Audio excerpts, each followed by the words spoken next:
follow, but I can't lose this.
With the Buttkicker Gamer 2, what you see and what you hear is what you feel. Buttkicker, the future is feeling.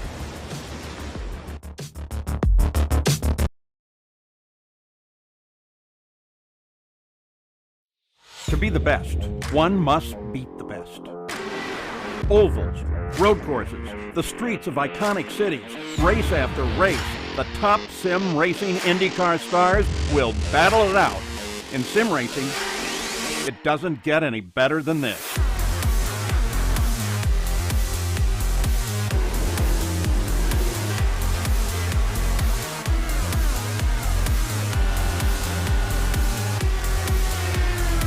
This is their battleground, for the checkered flag, for the glory, for the right to say they are the best.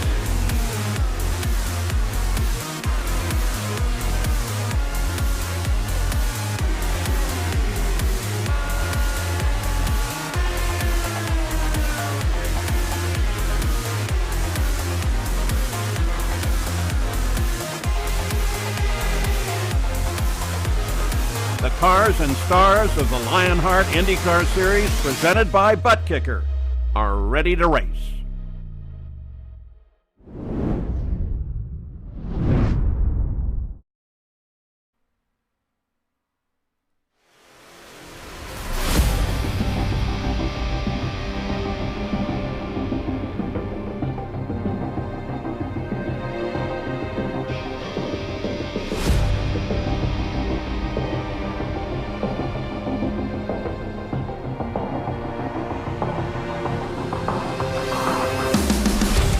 Just 4 races remain in the 2021 Lionheart IndyCar Series as the IR18s roll out in Illinois. The Chicagoland Speedway has delivered some incredible finishes in American open-wheel racing, but it's been more than a decade since Indy cars raced in anger at this 1.5-mile facility. In that time, Chicagoland has continued to thrive on the iRacing service. Last year was no different, as the 2020 edition of this race saw the 8th closest finish in Lionheart history, Tony Schowen emerging victorious by just 1/4 of a second.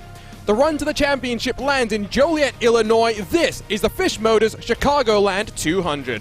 Hello and welcome to racespottv for coverage of round 19 in the Lionheart IndyCar Series. My name is Arjuna Kankipati, alongside is Justin Prince. Plenty of excitement ready to go with 4 races left in 2021. The Lionheart Racing Series is powered by HyperX, makers of premier gaming gear like the legendary Ultra Comfortable Cloud line of gaming headsets. Whatever you play, however you play, HyperX knows that we're all gamers. For more information on HyperX products, visit hyperxgaming.com and don't forget to use the promo code Lionheart15, that's LIONHRT15 for 15% off all orders.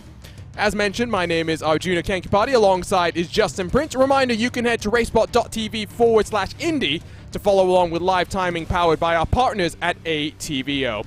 Justin, 4 races left, and what a season it has been as we make our way into the buttkicker pre-race show.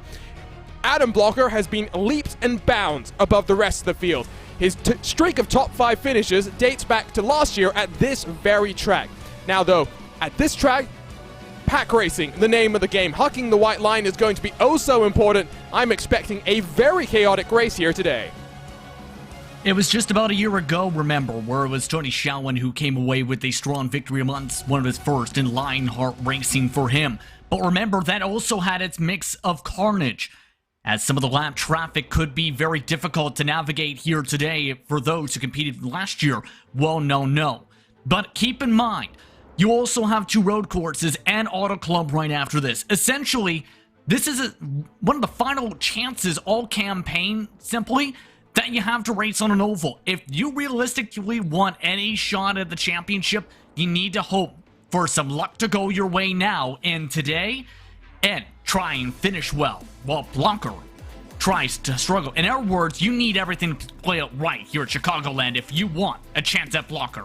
And it should be noted, like you said, only one more oval race after this. That will be Auto Club, the final of our Triple Crowns. It's a double point race, so theoretically, the championship could still be on the table come December 5th, but it's highly unlikely, especially given that Blocker leads both the road and oval standings as we take a look at our driver standings presented by buttkicker.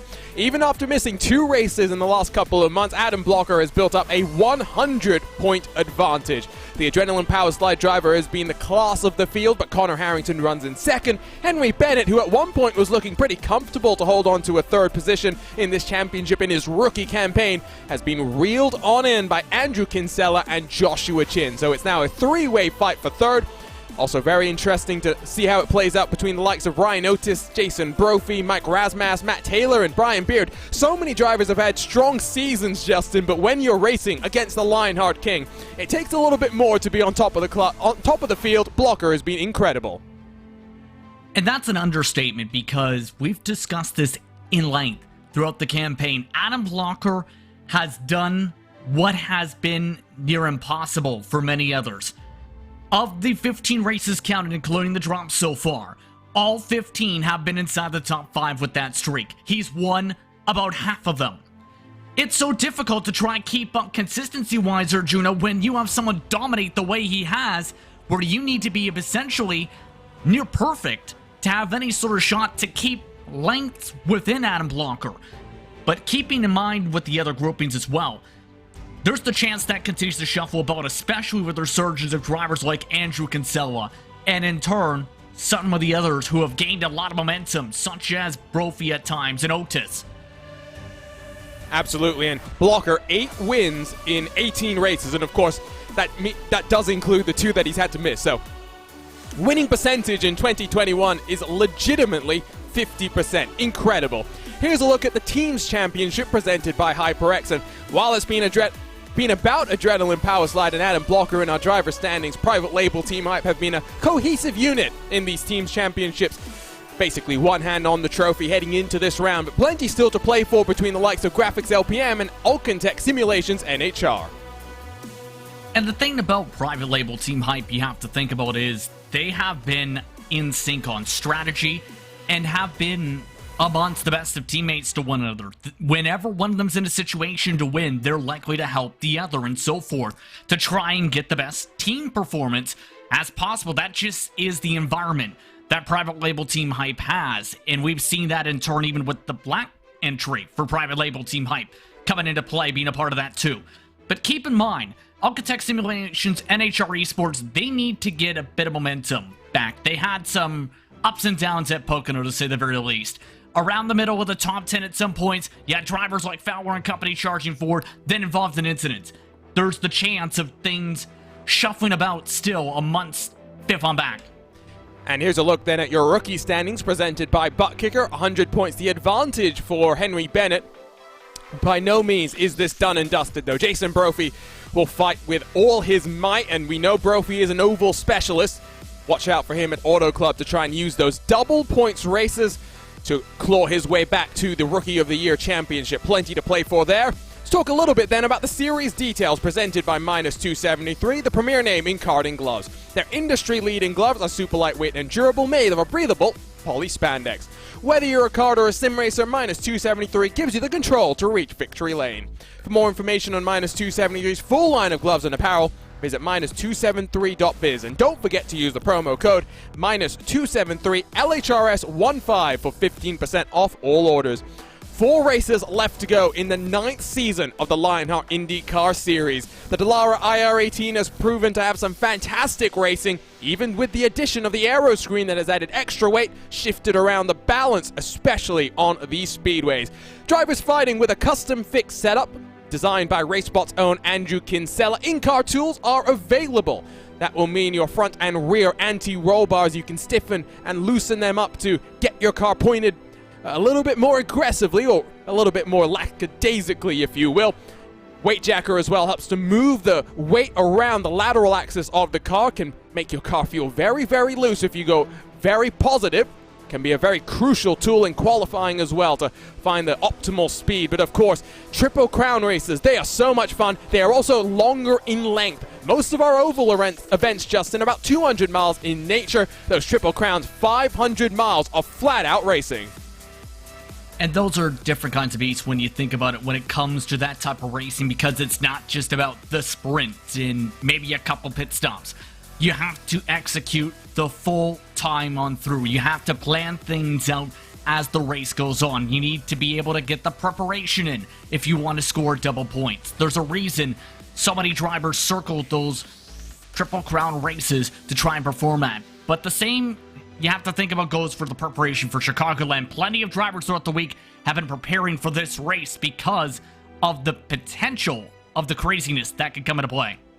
Let's hope we're not going to use the word craziness too much. At least that's what we're knocking on the wood for. It's a 6th trip to the Prairie State, and Chicago does happen to be the home of Lionheart founder George Anzaldo. 6 races with 6 different winners. So are we looking at our first repeat winner here in Joliet? Well, it would have to be Tony Showen. He has an end-of-line penalty, so it'll be plenty of work for the Iowa native to do. Only once have we seen pole position visit victory lane. That was back in Season 2. But it's been a race that's seen some of the cleanest racing in series history. 0 cautions in the inaugural race back in Season 1, 7 in Season 2. That should not be Season 2, that should be Season 8. So that was about 12 months ago when we saw those 7 cautions. 30 lead changes, that did happen in Season 2. So I have a feeling, Justin, with this aero screen that has very much changed the dynamic of oval racing in this car. Let's remember, this IR18 very much built more for the road and street courses, which are now the norm in the NTT IndyCar Series. Speedways, by no means are they the forgotten brother of the series, but very much not the focus of this car. You think about the races we've seen in the DW12, those are crazy. The Speedway Series delivers insanity week in, week out. This is a slightly different form of calculated chaos.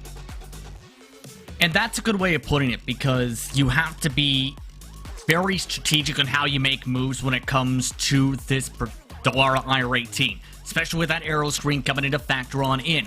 It's also the type of package where clean air can be very beneficial, Arjuna. We've seen throughout much of the season. If you're able to find a clean air pocket, you have the chance to try and break away. But it's been track to track on that basis in some cases. Some of the circuits, you can end up getting a decent amount of distance. But Chicagoland proved throughout practice and preparation for tonight, it was not easy to do that.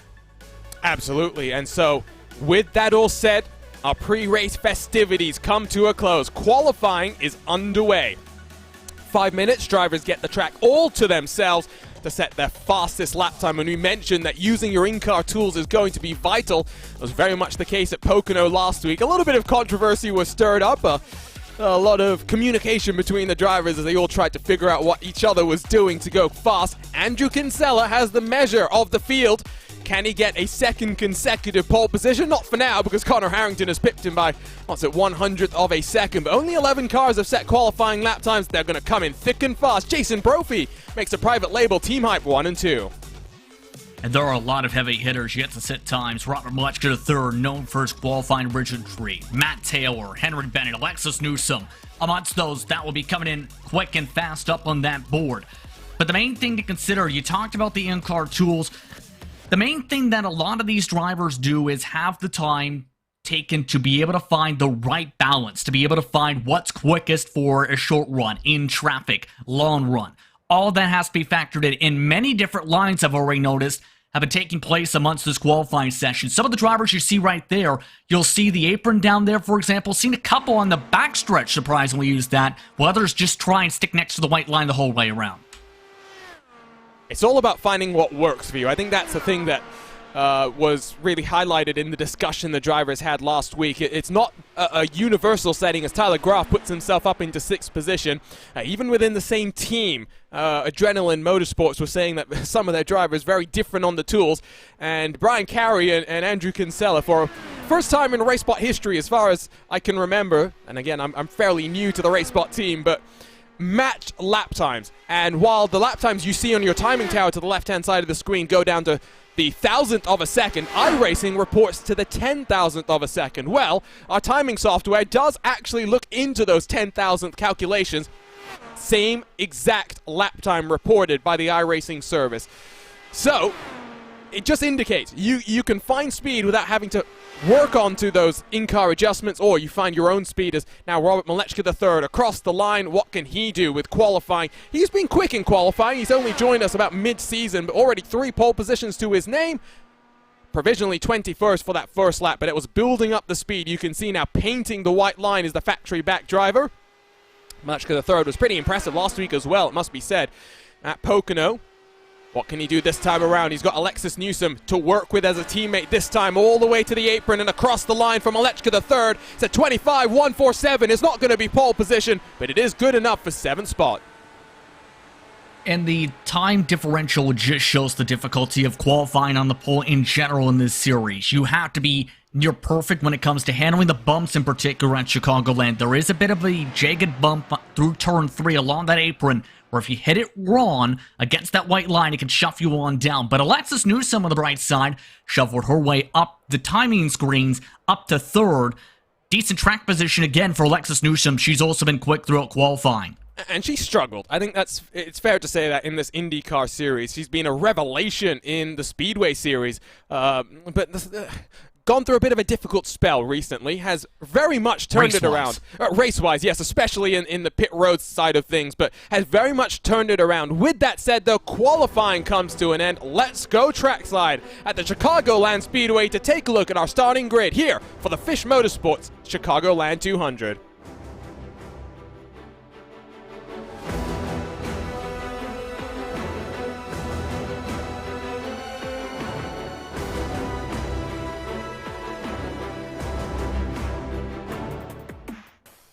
So here's a look at your butt kicker starting grid. Connor Harrington, for the first time this season, puts it on pole position, a 25.126. It's a private label, Team Hype Party on the front row, Jason Brophy on his outside, Alexis Newsom, Philip Kraus, newcomers to the series. They'll start 3rd and 4th positions. Andrew Kinsella, pole position last time around, continues his good form in qualifying. He'll line up inside of Ken Hacker in the Synergy Motorsports Blue Machine to complete the top 6, with Mike Rigney, Robert Malechka III, 7th and 8th. Row 5, Tyler Graf and Joshua Chin on the edge of the top 10, while Brian Beard and Ryan Otis, 11th and 12th positions. Matt Taylor and Chris Fowler in the Alcantech Simulations NHR Esports machines looking for some good points in the team's championship. Barrett Rolfe, one of his better qualifying performances of the season, but we know how much of a hard charger Rolfe really can be. Fraser will line up alongside him, while Chris Lillini and Stefan Larkamp 17th and 18th positions. Ricky Harding and Scott Holmes on the edge of the top 20. Mike Rasmussen and Paul Jenkins 21st and 22nd, while Row number 12 has Matt Houston and the big shock, Adam Blocker, with a very poor qualifying, almost 7/10 off the pace, one of the final cars to set qualifying lap time. Plenty of cars didn't take times. Plenty of cars also have end-of-line penalties. They include Henry Bennett, who will line up in 25th, Lionel Calisto 26, while AJ Musselman 27. Tony Schowen, winner 12 months ago, also has an end-of-line penalty, so he'll drop to the tail end. Luis Gonzalez Nunez, Aaron Morgan, 29th and 30th. Final car in our field is James Brandt in the Synergy Motorsports Black Machine. So 31 cars ready to go at a track that has delivered 3 of the closest 5 finishes in NTT IndyCar Series history. With that said, the buttkicker pre-race show comes to an end. Let's go ahead and take a look at some of our featured onboards here today. Philip Kraus has the HyperX onboard. Whatever you play, however you play, HyperX knows that we're all gamers, and HyperX is always ready to game. With the Graphics Esports onboard camera today, it's Mike Rasmus. Graphics Esports, world-class design from the real world to virtual. Visit graphicsesports.com. And Brian Beard has the buttkicker onboard camera. What you see and what you hear is what you feel. For more information, visit thebuttkicker.com. And the entire team at RaceSpot is thinking about Brian Beard, his son diagnosed with COVID-19. Fortunately, left the hospital earlier today on his road to recovery. Our thoughts and best wishes are with Beard and his family. So here we go, Justin. 200 miles. Who are you predicting to come out on top and enter HyperX victory lane 134 laps from now? That's going to be a difficult question to answer because Philip Kraus has had a ton of speed recently. I'm leaning towards his direction, but something's telling me think about what Blocker can do. He made a mistake majorly in qualifying. We'll see how he recovers from the back. Competition, commitment, excitement. This is Lionheart, and this is the Fisch Motorsports Chicagoland 200. The fielding control of the private label Team Hype. We are racing in Chicagoland.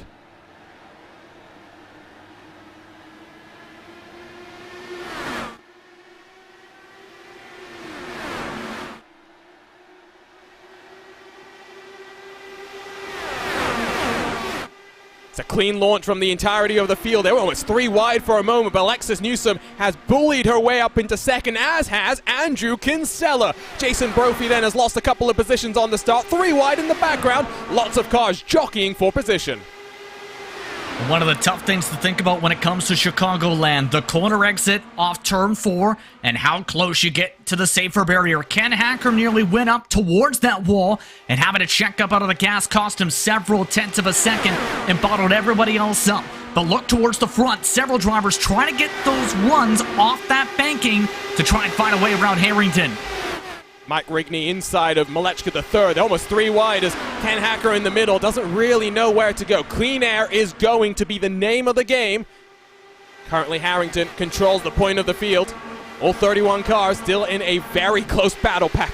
A wonderful shot. Shout out to Dougie Beard providing our TV cameras for today's broadcast. You get a really good sense of the speed as around this raceway, 350 kilometers an hour. The minimum speed we're going to see on these high banks at Chicagoland. And I say high banks, Justin. 18 degrees of banking, not necessarily the biggest, but in an open wheel machine, it's considerable. And that's what we're seeing from the speed in the background. Already an issue. Looks like one of the NHR esports machines. That looks like Chris Fowler. I'm not sure. There we go. Caution finally comes out. That was a rather delayed caution there. And a couple of the NHR machines actually getting tangled up there. And that just spews into the momentum going the opposite direction for drivers like Fowler after such a good summertime. Fowler comes up, contact with Otis, collects a teammate with him as well. Significant damage for all of them. That's Matt Taylor, who has to roll away from the scene with the suspension issue.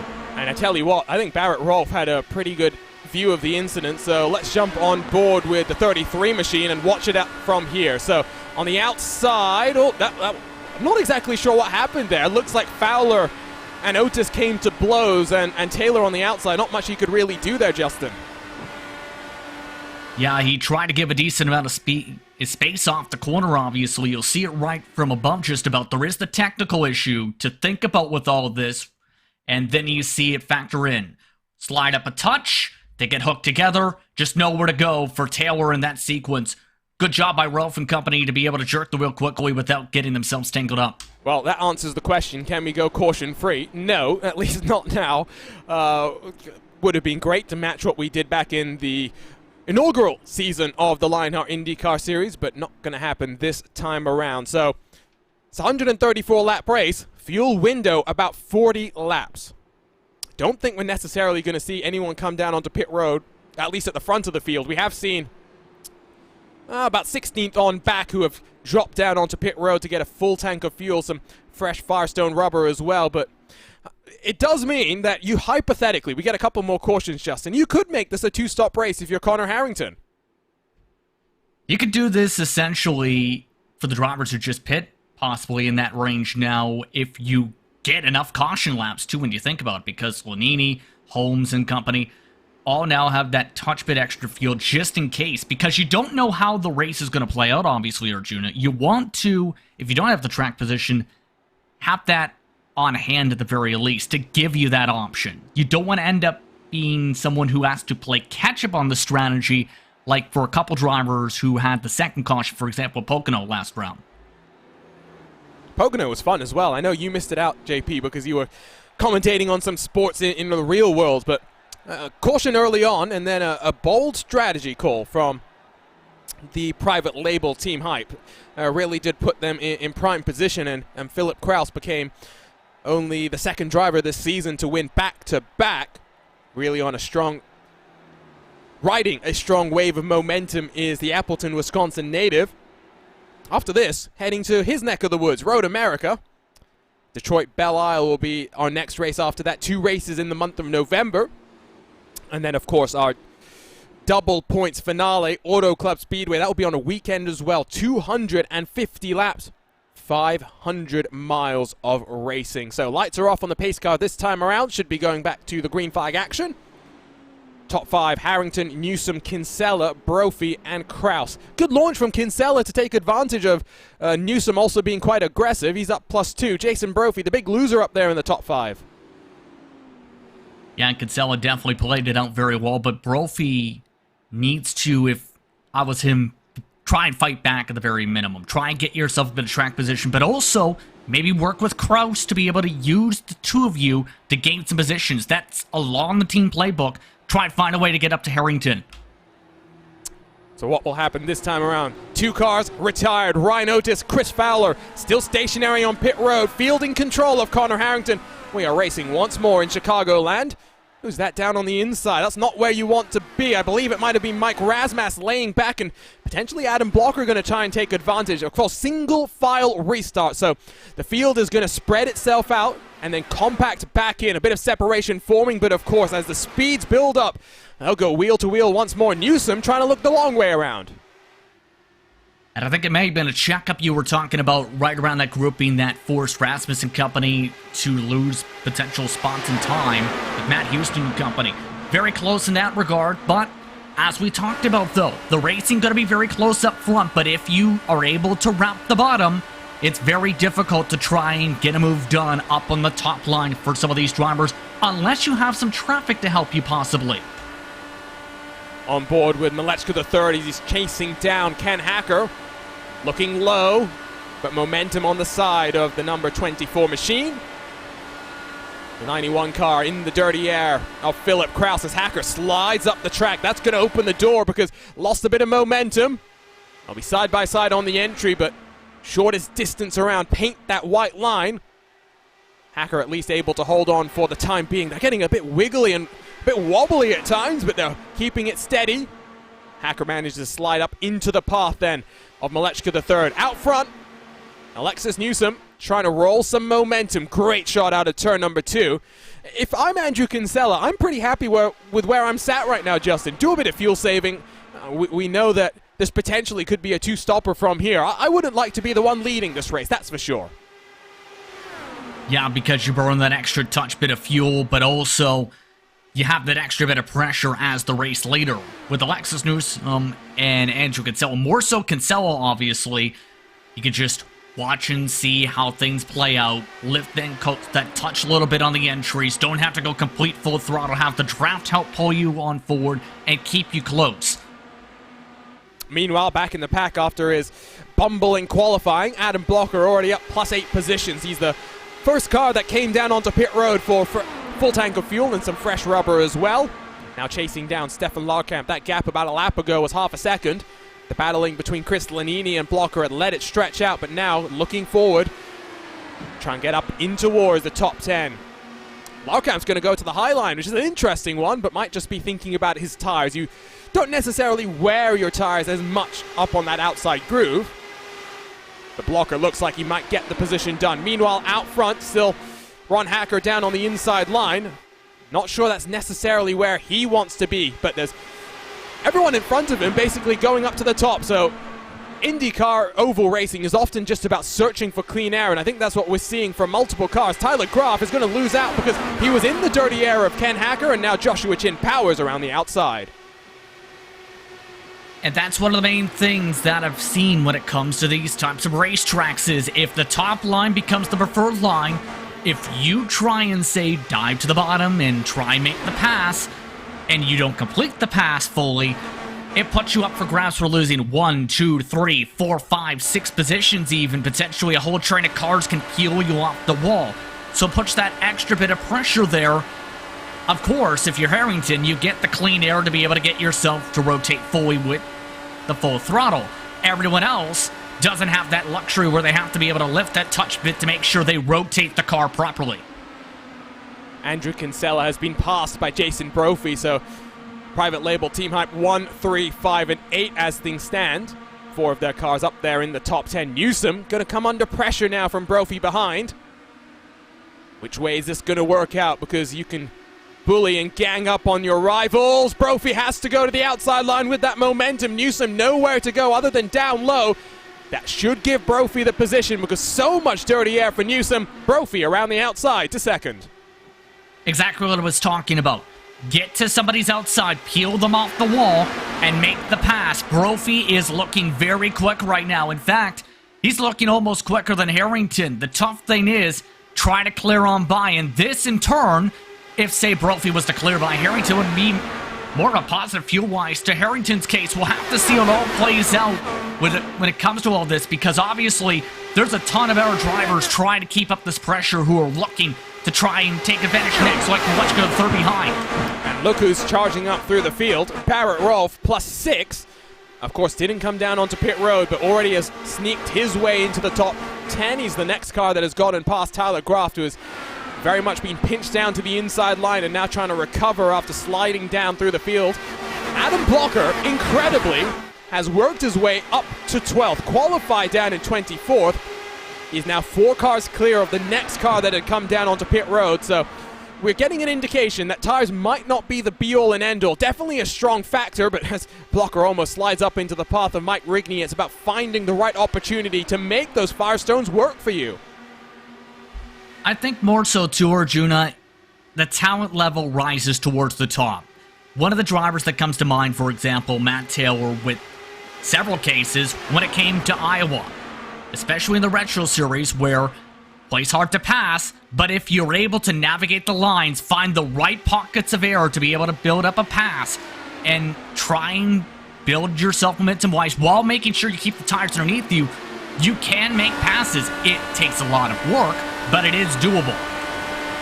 Looking from the rearwards from the HyperX onboard of Philip Kraus, got a good view of his teammate Joshua Chin trying to follow him through. They were too wide, too deep for a moment, which is not necessarily something you want to say here at Chicagoland, because it can end in absolute calamity. Fortunately, the one caution that we've had so far today has only sent 1 car to the garage.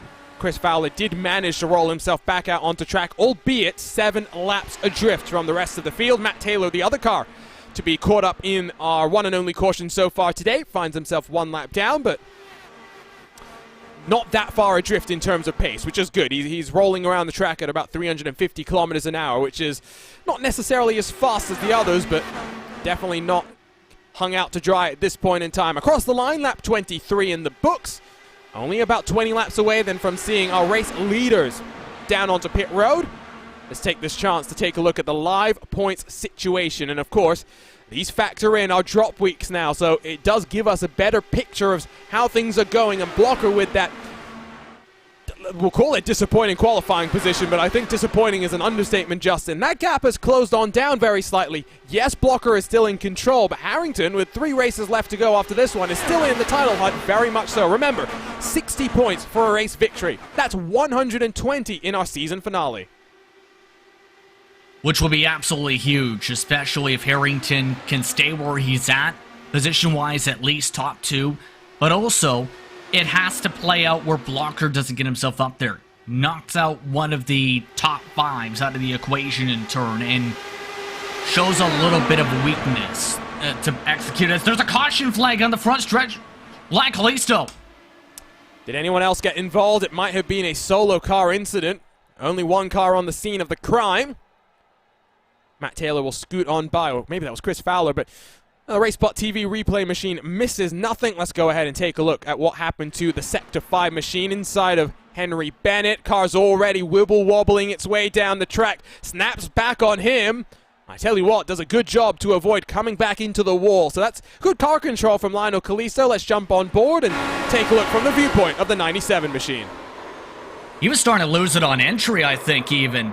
It was a great job to make sure he didn't snap into the safer barrier. Watch all the way from about here. This is from the back straight away. Looks all right here. He has a bit of distance to those of the dirty air, but right about here, this route, some of the marbles and bumps are, track's starting to build up some rubber, starts to slip and slide on them. He knows by 8, the exit, he's got a problem. He's able to lock it on down and avoid potential contact. Loses him a few spots, but overall, no harm, no foul. He's still racing. And surely you'd expect everyone who didn't come down onto pit road to peel their way in, and potentially even the rest of the cars. Great view on that pit road entry. 22 laps into the run for the cars that came down onto pit road. You can see Adam Blocker leads a number of cars down, a number of cars electing to stay out there. They include Matt Houston. We've seen this on a number of occasions, though. Matt Houston does like to get out there, lead a lap, which gives you a bonus point here in the Lionheart IndyCar Series. Stefan Laukamp, the other machine that elected to stay out there on track. So, busy time down on pit road. Pressure on the virtual pit crew to execute. Chris Lanini, well, the magic stop. That's because he didn't stop. He, I think, missed his pit box there, Justin. He's going to have to come down back onto pit road the next time around. Tough break for Lanini, who's already had to dodge a checkup on the previous restart. I think he just essentially couldn't spot where his pit sign was because he essentially was thinking almost that he had the sign for Ryan Otis, if I was just looking back correctly, Arjuna. He just basically missed his stall and then some, looking towards it Ryan Otis' number, thinking it was his. So easy to make those mistakes, but that's the kind of thing that differentiates the greats from the good. We'll wait and see if I can get words out. Live broadcasting, people, just a reminder. Matt Houston and Stefan Laukamp, will they come onto pit road? Lanini has, and interestingly, does look as though both the race first car and the Alcantech NHR Esports machine are staying out there on track. Not sure I necessarily agree with this one, but if we work backwards, I think that's going to be the telling thing here, Justin. 134 laps in this race. We're working lap number 29, so it's 105 laps or so to go. With a 40-lap fuel window, if these cars can stretch their tanks a little bit further, they'll be looking good. Henry Bennett and Paul Jenkins also didn't come down, but in the case of those cars, they pitted on our first caution. They'll be able to extend the stint, maybe about 7 laps more extra. Don't forget, this is right along the range of strategy plays we've seen this season, more so from Jenkins, here and there from Houston and Laukamp. For Henry Bennett, though, remember, he was one of the drivers who didn't put in a qualifying time, had to start at the back of the field with an EOL penalty. And as a result, this is his gamble here to see, can he get himself into the conversation for this race lead if he gets a caution within about 20 laps, because you get a caution within 20 laps, you likely see a majority of the field come in. In our words, Henry Bennett is amongst those who really needs this to play out well, has that extra bit of fuel to make it at least 280 to go. Of course, end-of-line penalty to serve, and they decide. And look at that! Yeah, they decide to prove you wrong. But interestingly, I would have agreed with you. I think if you're Henry Bennett, I would have felt in a pretty good position. If I'm Laukamp and Houston, I'm feeling less comfortable with how things go. I'm definitely not. They're on lap 30, so maybe, if you're being brave and you factor in the 2 cautions, 45 laps, Justin? So they're Give or take. They're 15 laps away. They'll need an act of God to make it to the end from there.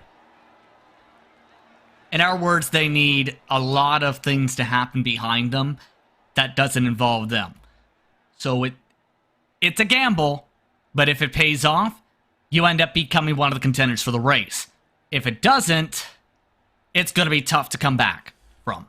So an act of God, or potentially chaos, calamity, ensue here at Chicagoland. So we'll wait and see, but second caution on the day does mean we are etching, whatever the word is. Again, live broadcasting, people, etching closer to the 4 cautions that stands as the second lowest count in a Lionheart history. Pace car lights are off, so Barney, the pace car driver, should pull that iRacing sedan onto the safety of pit road. Matt Houston in control of your field. For the 3rd time today, green flag will be back out there. We are racing once more, and there was a huge stack up coming to the line. Connor Harrington is trying to take full advantage of that. Paul Jenkins is being swarmed by the pack at this point in time. Those old tires must be crying in agony. Alexis Newsom has been trapped behind Jenkins. And keep in mind that is going to be something to be thought about here, because I know that is a conversation point. It was when the green flag came out, when Harrington got to the right side. To the left side, you end up getting an iRacing black flag in sim. So it's something that is a big conversation point there. But for Paul Jenkins, absolutely just as struggling with the grip, it seems, as everyone else, though, with the cleaner air. It's helping, but the question is, will that hold up with the 44 coming in quick? So Houston has been passed by Larkamp. So leading some of his first laps of the campaign is Larkamp. Harrington looking aggressive. Even more aggressive is Brophy behind. But here comes the run from the 44 machine. Houston's going to chop off his nose, entering into the corner. Larkamp's not running the white line. He's running a groove up. And so I think that's not really helping the cause of Connor Harrington. He has to go down low. Not much option for the 44 machine. All the way down low. Look at those tires. Look at the grip. 3 wide behind. That's some lap traffic as well. That's getting mixed up in that. Kinsella's trying to take full advantage. Newsom in the popcorn seat. Yeah, that's Matt Taylor, remember, who had to get suspension damage fixed. He ended up getting it fully repaired with 1 minute and 46 seconds of repairs. And that's going to mean he's going to be down on speed, and this is now the cork in the bottle for so many drivers. I expect him to be used as a pick here by several of these contenders at this point. We've already seen it a couple times already. Look at this, though. Malechka the third. Oh, Barrett Rolfe, I thought for a moment, was going to clear himself on Malechka the third. That's aggressive driving, but that's what we've come to expect from the Ascari Autosport machine of Barrett Rolfe. Now going to slide up the track into the path of Philip Kraus, in the pink private label Team Hype car.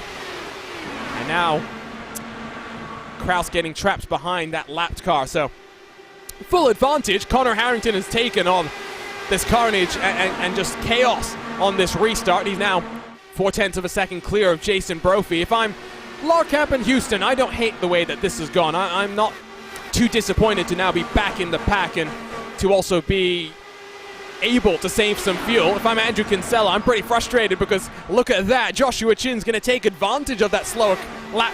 It's not lap traffic, but it's... Oh, I think there was somebody up in the wall there, Arjuna, just up against the outside safer barrier for a moment. I think I heard it as well, which is why I kind of stumbled over my words. I'm not sure exactly who it was. No one's tumbling down the field at this point in time.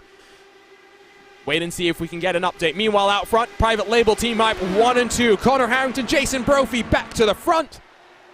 Kinsella now finally gets on past Houston. Had to come down to the inside line. Loving the action here, but I'm a little bit concerned how racy we're getting. Still a long way to go within 100 laps to the end of this race. By the way, the car that made the contact, Arjuna, Matt Taylor, with that suspension issue we talked about from the first caution of the day. He's now pulled himself to pit lane, but most of these drivers, though, they're putting themselves in dangerous territory to be amongst those with the suspension damage, with how tightly they're racing against one another and how much they're trying to get to the outside of one another to build up a run against the wall. This is going to be very difficult to try and balance out, especially since the track temperature is on the rise. 125 degrees Fahrenheit right now with the sunshine above. Look at this, though. Brophy's trying to set up his teammates at this point in time. Jinking back and forth. 88 machine, not much he can do.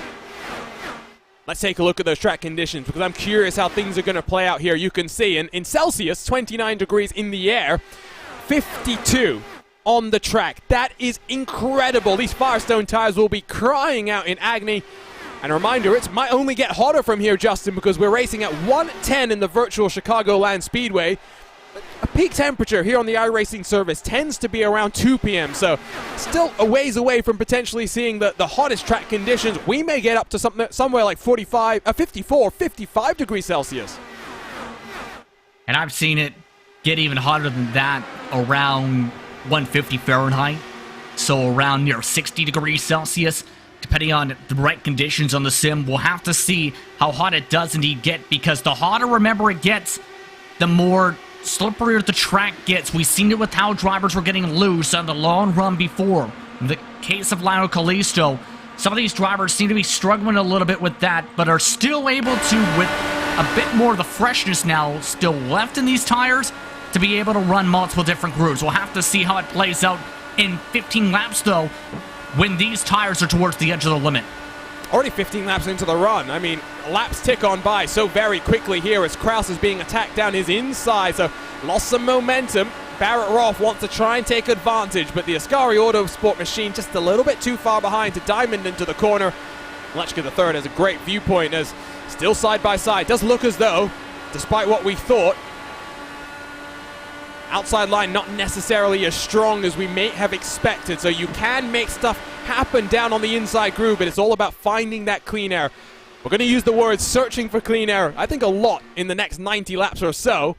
All about finding that clean pocket to pop yourself into and work your way up through the field. And talking of a driver that has worked his way up through the field, Adam Blocker, plus 14 now on the day, works his way into the top 10, and yes, he's got one hand on the championship. I think it's fair to say that as we'll take a look at the live point situation once more. But it's all about, Justin, just getting up into that top 5. Because if he's in that top 5, we know that that points gap will hold at around 100 points.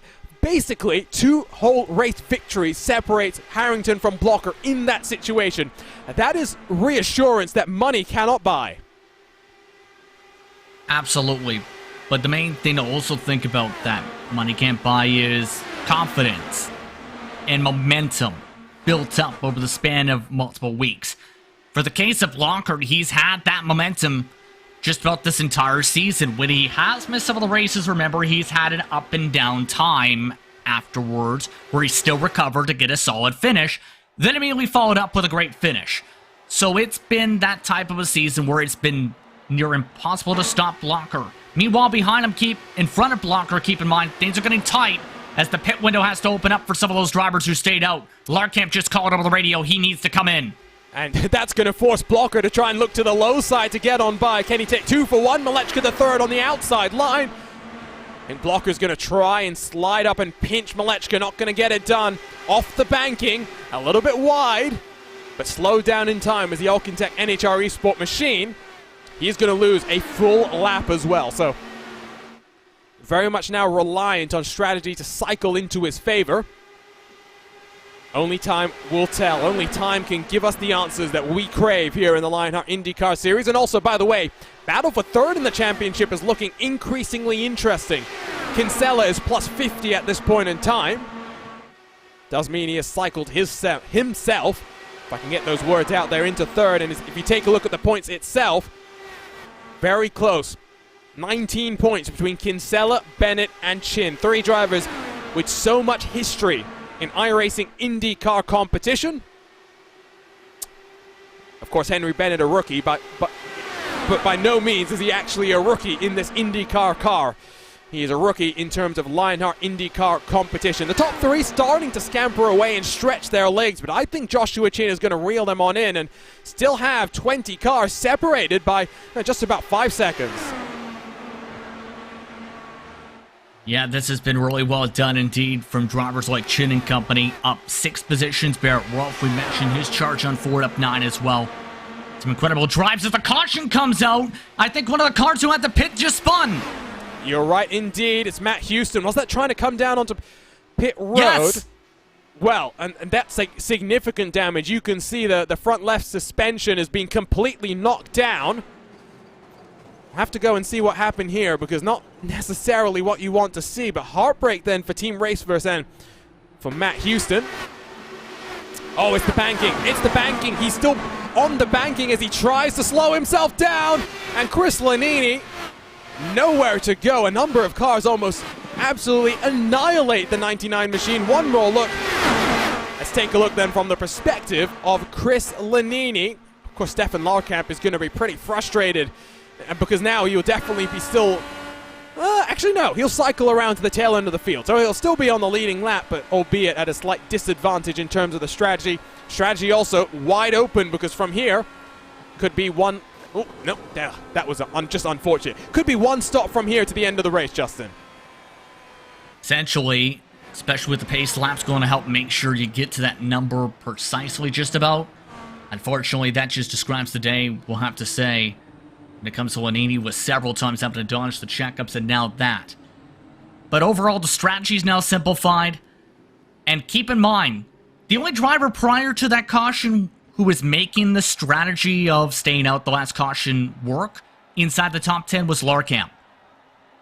That just shows the timing of those couple laps for the drivers who topped off in the first few laps of this race. So here we go. Big incident. Fortunate to only have 2 cars involved. Lanini might have got away. The iRacing gods may have blessed him. But we will have to wait and see. Race off of pit road. Andrew Kinsella is going to launch himself in front of Jason Brophy. Not a great stop for Brophy there. About a full second slower than the rest of his competitors. So Kinsella has cycled his way up into second. Newsom was close with Joshua Chin on the exit. Just a little bit too far behind. Paul Jenkins will stay out there and try and get that bonus point for leading a lap. Might also see that NHR Esport machine of Chris Fowler get one of his laps back, so that will only leave him 5 laps adrift from the field. But that's what IndyCar racing can sometimes be about. It's about just cycling your way through and trying to tick off the laps and hope for some more attrition over the course of the race. Matt Houston still down and stationary on pit road. We'll have to see if that's day done for the 99 car. And we talked about the difficulty of making that transition from the banking to the apron. It's an art form to be able to make your way down there. It's why so many drivers have to practice that pit entry. You make a mistake entering those pit stalls, it's so critical in terms of lost time, but also the potential for incidents in general. You need to be able to know how far you can push. If you push too far in a race condition, Arjuna, without knowing that exact limit, it could be absolutely huge in terms of how it can play out. You could lose seconds, or in the case of Houston, lose the car. Totally random, Justin, but I'm just thinking back to a race I was commentating on earlier today, the iRacing Rallycross World Championship, which is always preceded by an All-Star Invitational. We had Connor Daly taking part today, and we just had one of the most fun-filled, action-packed bumper car sort of a race that you could expect. Really epitomized what Rallycross was all about, and I had a smile from ear to ear, and I have a feeling Connor Daly did as well. The reason I bring that up is Rallycross is a contact sport. IndyCar is definitely not a contact sport, and Chris Lanini, I don't know how or what sort of divine intervention he got there, but somehow he doesn't appear to have taken any damage on his car.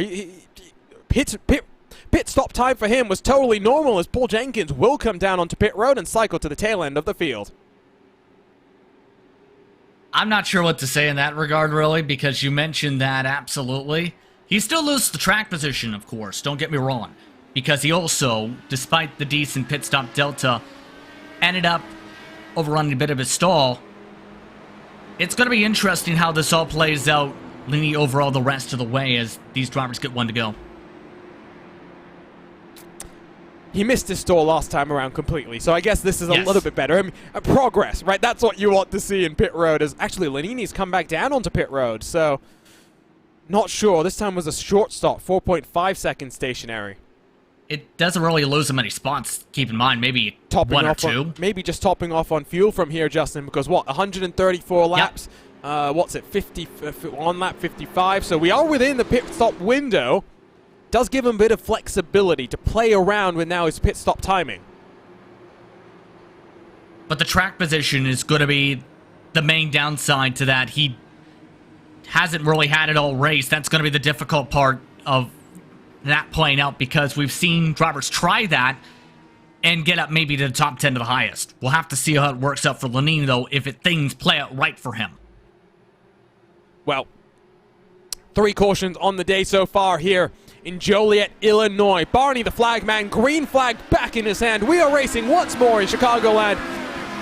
Much cleaner start this time around, but Brian Beard looks like he might be having some technical issues. He's going to funnel himself down to the inside and try and make life very simple for a couple of competitors. Not so simple. Barrett Rolfe manages to jump Alexis Newsom on this start, almost then slides up into the path of Newsom and into Joshua Chin as well. So straight off the bat, extremely racy, and look who is there, and look who is trying to get back to the top 5. Adam Blocker, 7th position on the day.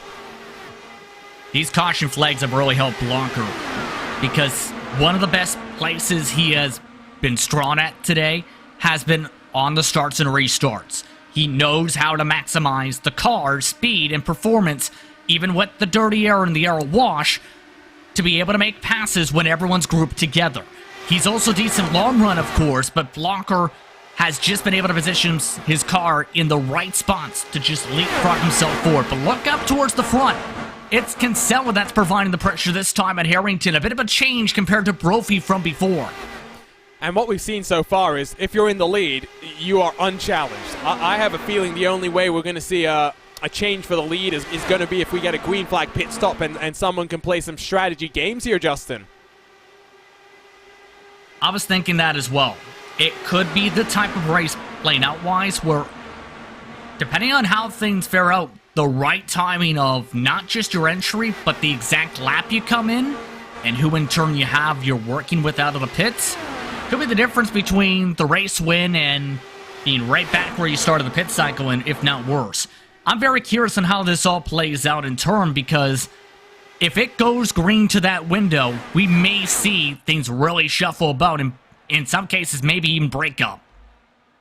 Kinsella's trying with all his might, but really his only option is draft up on these straights and then pull himself to the outside and just try and make something stick. But no dice for the time being. Lap 60 about to be in the books. Of course, now from here, likely a one-stop race for all of our competitors.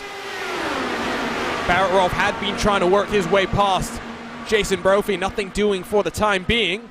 Joshua Chin, Alexis Newsom side by side as look at them snaking their way down to the inside of the track. The 44 car breaking a little bit of draft. Andrew Kinsella gets the run though. Barney the flagman has a great view of all of this action. Remember, we started with 31 cars, only 2 have retired. Looks like Matt Houston with terminal damage to his Team Raceverse machine. Ryan Otis mixed up in our first caution on the day, the only car that had to retire as a result of that. Kinsella's got the run, but it might actually open the door for Jason Brophy to try something. Almost 3 abreast coming through turn number 4. Yeah, it's clear Brophy wants to get going, and he's doing the pry the competitor off the wall method. Get a run off the corner, take advantage of a driver, allowing that space to open up while battling with somebody else. The thing is, Kinsella is doing a really good job keeping your wheel-to-wheel with Harrington. Well, he was just about right until here. Look at this, Brophy's alongside and getting the power down. Kinsella's going to try and use that draft, chops the nose off on Jason Brophy. This is hard but fair racing. This is what IndyCars is all about. Kinsella has a nose in front, but just on the entry to the corner, just not able to get further enough along, and so as a result, every time Brophy's able to try and take advantage to the outside once more, Brophy actually might get it done this time. And he continues to try and utilize that cleaner up along the top of the banking, up against the wall. It's a decent run off the corner, but it takes a lot of preciseness. That's the mistake he's been looking for. Look at that.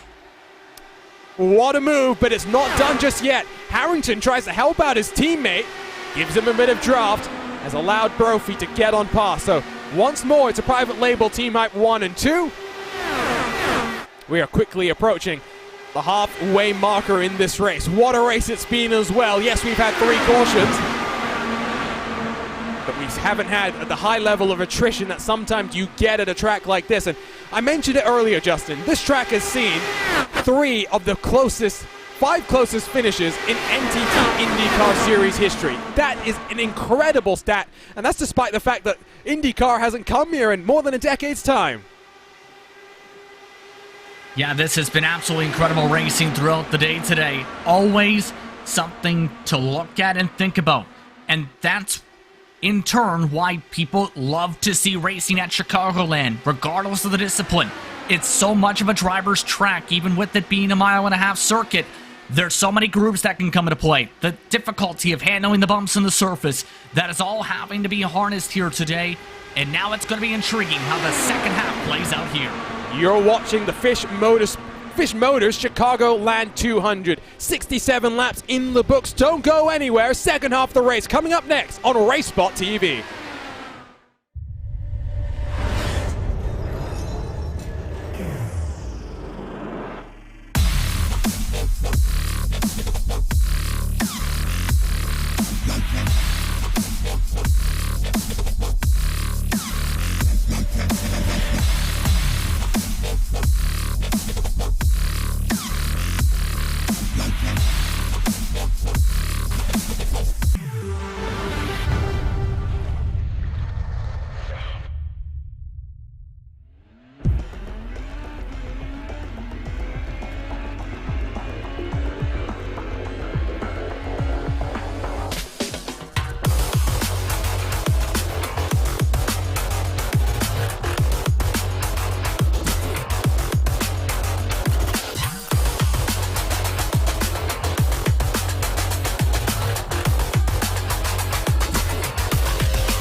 Welcome back to RaceSpot TV and coverage of the 2021 Lionheart IndyCar Series. We're in Chicagoland for round 19, the Fisch Motorsports Chicagoland 200, where, as we return to you on RaceSpot TV, caution is out for the 4th time today, and it has thrown up one of the most interesting strategy calls you can have. Just about 70 laps left in this one, and well, it's seen a split strategy call. Not 70 laps, excuse me, 50 laps left to go. I'm getting so excited by the amount of racing that we've had. My name is Arjuna Kenkipati. Alongside in the RaceSpot TV commentary booth is Justin Prince. Live timing is available by heading to racespot.tv/Indy. Follow along with your favorite team and drivers by heading to that link. Live timing powered by our partners at ATVO. Justin, well, unfortunate timing then for us to step aside for a second. It looks as though Adam Frazier was involved in an accident. Unfortunate then for him, he was looking pretty strong. He was right about top 15 at the top of the incident, where he was running fairly quietly throughout the race today, keeping around where he had started the race. The main thing is, though, you need to time out your moves properly if you're the cars on behind. And, well, I'm not sure what to really say about this. It looked like a bit of a commitment to make the move, not expecting Frazier maybe here. And then Frazier gets the absolute worst of it. Significant damage, both wings demolished. And in turn, it has opened up the strategy Rolodex. It is wide open from here. It has gone an upside down, in part because of that contact from Rigney. And so there's a look at that contact on board with Mike Rigney. And yeah, like you're saying, the Rolodex has really been broken out. 6 cars have elected not to come down onto pit road there, led by the private label Team Hype cars of Connor Harrington and Jason Brophy, Andrew Kinsella, and defending race winner Tony Schowen for Adrenaline Motorsports. Then sit in 3rd and 4th positions, Tyler Groff, AJ Musselman, the final cars who didn't come down onto pit road. And I'm getting a bit of grief from my lack of math in our YouTube chat. Just a reminder, never trust a commentator's math. That is the be-all and end-all. First rule of watching a racespottv broadcast is A, we're always liable to give someone a commentator's curse when we talk when we say nice things about a driver. But again, rule number 2, never trust a commentator's math. Interesting to note, Musselman will come down this time, so gonna cycle back to the tail end. Not necessarily sure I agree with that call. He probably is better off staying out at this point in time because, what, 60 laps to go, give or take, Justin. In fact, 60 laps exactly to go next time around. It's a 1.5 fuel stint race to the end from here. So if I'm Harrington, Brophy, and Kinsella, I can very much appreciate why they didn't come down. Now we have to answer the question, just how much is new tires going to help the likes of Barrett Rolfe, Alexis Newsom, and Adam Blocker? 3 drivers that we know can be ultra aggressive when they want to be. Yeah, that's the main thing that's popping up throughout my mind as well when thinking back to the last time we've seen this kind of a strategy ploy. Just about all the drivers dropped outside of the top 10. In fact, Paul Jenkins, of note, dropped right back where he was within 5 laps. This strategy call could go any direction, or let's put it that way, and it all depends on how cleanly these drivers can fare right on behind and how they time things up, but also just how much give and take is coming into play here, because there was a decent amount of it the first time we've seen it, but now that it's the contenders trying this, we may not see the same result. So, caution is out for the 4th time, and for the 4th time, we restart in Chicagoland. Doesn't look like any checkups this time around as Barney waves that green flag. Best view in the seat, I tell you. Barney the flag man, single file, they'll stream themselves. Looks like AJ Musselman attacking Ricky Harding. That's further back in your pack, some separation forming, but this is what happens at Chicagoland. String yourself out on the start, build up the speed, and then once more, pack racing will resume. Jason Brophy went the long way around last time. Can he defend from Andrew Kinsella on the inside? Barrett Rolfe has already disposed of Tyler Groff. Alexis Newsom has done so as well.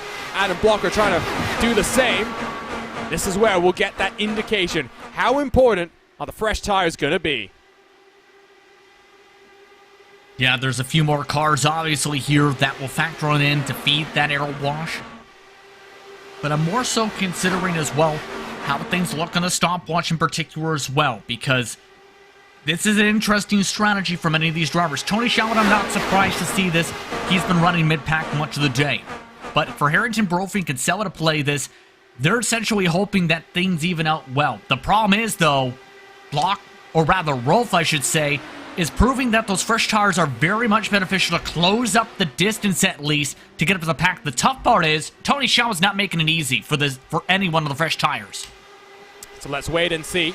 I think Rolfe might have the position heading in towards turn number 1, and yet indeed, Schowen's going to try and fight this one back, but I think just going to get squeezed and spooked out of the way as looks like Adam Fraser rolling himself back out onto track, but going to be rather courteous and hold the inside line. Newsom dives it down to the inside. He's not going to even give Schowen the opportunity to defend that one. That's the indication of how much the fresh rubber is going to be worth. Next target for Rolfe and Newsom, the top 3 cars. Look at them still fanning themselves out. 0.2 of a second separating 3 cars. These margins are insane. And a reminder, 12 months ago, Justin, the finish, a quarter of a tenth of a second. That's what let Tony Schowen take victory from Joshua Chin. I'm not even going to break down the math for the exact millisecond or whatnot on that mark is to get into that math curse, but in that mark, it has been razor thin amongst the top marks all race long. The differential, much of the time around, has been within 6/100, 7/100s, maybe a tenth of a second between first and second. That's just the nature of the race. But the main thing I'm seeing here, though, is unlike the last time we've seen drivers stay out, Newsom and Rolfe in particular, while they are able to close up on the straights, just seem to be evening out, if not losing a touch bit in corner apex. But the main thing to also consider is when they do line it up well, they gain a 10th per lap. That's going to be the big thing. And I said we're going to repeat that phrase, searching for clean air. I think that's what we're seeing right now. Rolf wants to try and go up high, but not really being afforded that opportunity to do so at this point in time. Shawan now side by side with Joshua Chin further back, as in front of him it's Adam Blocker who's to the inside of Alexis Newsom. But here comes Rolf, here comes that momentum. Gonna get past Kinsella because he's got the run down the back straightaway in towards turn number 3.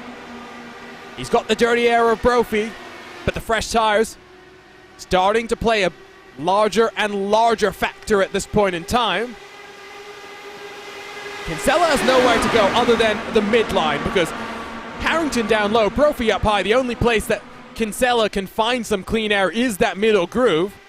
Might open up the door for those 3 cars behind because they're looking increasingly strong as these laps tick away. 30 laps into the run then for the top 3 competitors, who of course didn't come down to pit road. Tony Shawan has managed to fend off Chin at least for the time being. Alechka the third attacking the king of chins. As they work side by side in front, Rolf is now very much alongside Kinsella. I don't know if the Canadian can afford to fight this one too aggressively because, of course, now fighting for third in the championship needs some good finishes. Rolf is going to be squeezed up there. Kinsella still hanging on strong.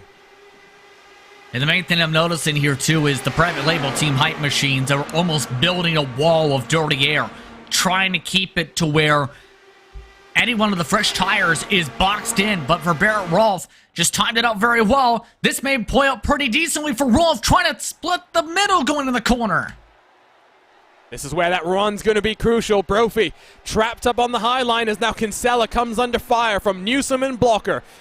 Fresh tires, how important are they going to be? Can Barrett Rolf bully his way past Jason Brophy, at least for the time being? Not going to be able to do so. Connor Harrington playing the team game, making sure clean air is being fed to Jason Brophy through the corners, giving him plenty of draft assistance on these straightaways though, and in through the tri-oval.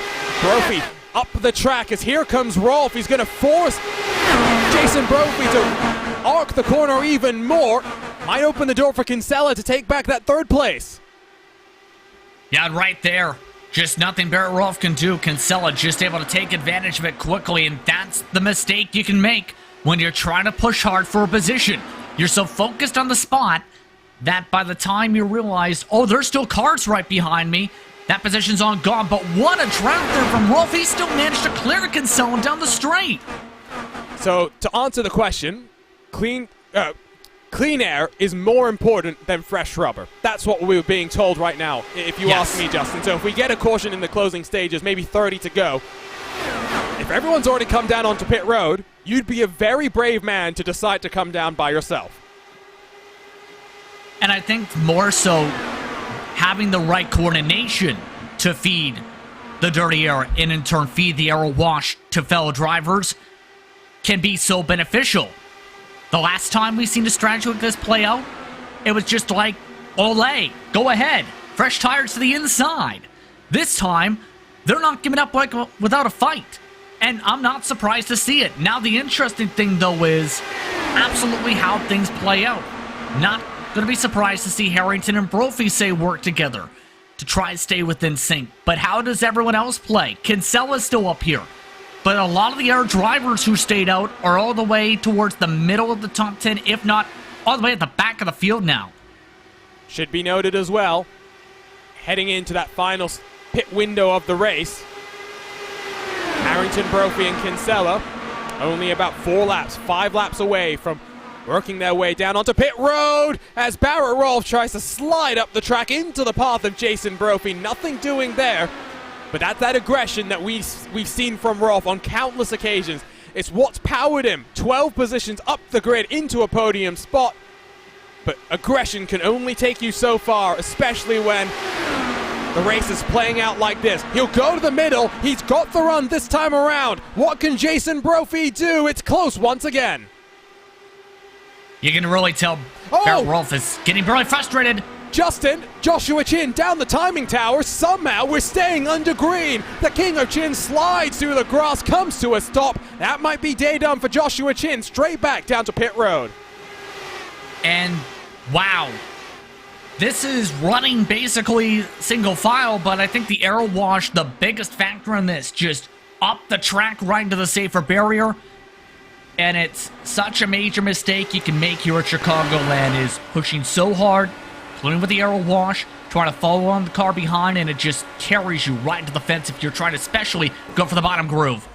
And there you can see knocks the wall down from the outside to the inside, just about keeps it out of that inside wall, but I think that suspension on the right clearly damaged, and Joshua Chin immediately down onto pit road, resets and gets a tow. That will be day done for the King of Chins, adds to our list of retirees, now 4 cars deep.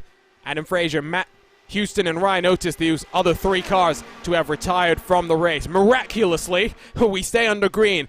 That would have actually worked out for the private label Team Hype cars if we got a caution. They would have surely been down to get a full tank of fuel and some fresh rubber as well, and would have made it a no stop to the end of the race for them.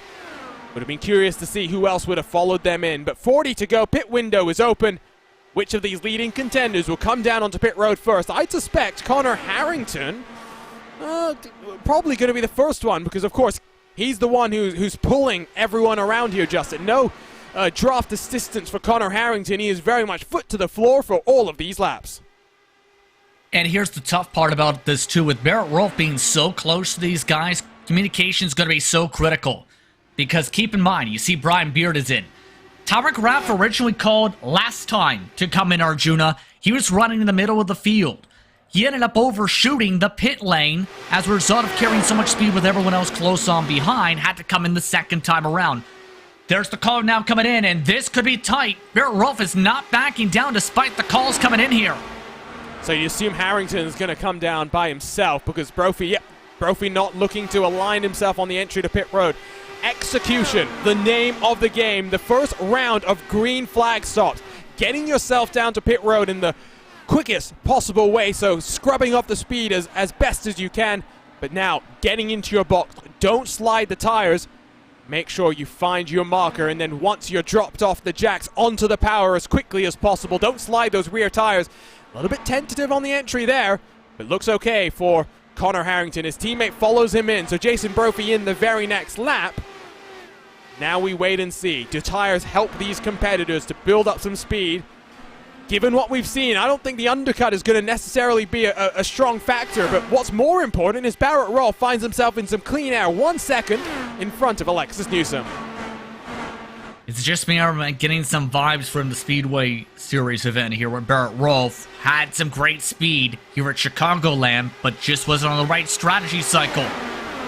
Really going to be intriguing how this plays out, especially with Newsom right behind, and some of the drivers are going to have to also keep in mind Kinsella has to come in. He's now singled. He's coming in this time. The setup man himself, so there you see off the banking very smoothly. That looks like a very tidy pin entry. Looking good for Andrew Kinsella. Should be noted as Tony Schowen follows in as Adrenaline Motorsports teammate. Jason Brophy has some cars in between him and Connor Harrington. It's Lanini and Musselman.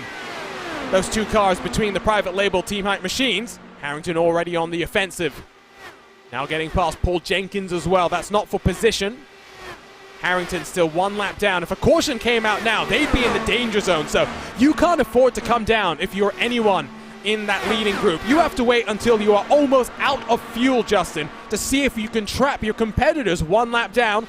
They'd of course cycle their way to the tail end of the field, but that would put them in a very big hole. Here's the main thing though, as we see how some of these air drivers are faring out. I noticed a little tiny mistake, Arjuna, on the entry for Brophy, where he slid the tires from that transition. He's now more than 1 second behind Connor Harrington from that mistake. And that just feeds into the emphasis of, if you make a little bobble, it can be dangerous. But at the same time, Kinsella had a tidy entry, but he still lost time to Harrington and Brophy on the Delta. He is now almost 2 seconds behind Jason Brophy. Compare that to Tony Schowen, he's 5 seconds behind. So all of that in terms of how the lane deltas are coming in and how they executed on the entry is now really playing right into the hands of some of the top contenders today. Taking a look at the lap times as there's the caution. Oh. Surely that's the caution. Yes, it is. The game has been changed. That was Matt Taylor, that got spun around, and Mike Rasmussen has been collected. Jason Brophy as well. All sorts of chaos as the caution is out for the 5th time today. And what was I saying, Justin? This is the danger zone for cars who had come down onto pit road. They are 1 lap down, 30 to go. This changes everything. I'm not sure what to really say about all this because, wow, first of all, you have the major incident, obviously, where Mike Rasmussen has nowhere to go. He gets absolutely destroyed by, well, a car that's been destroyed for several laps.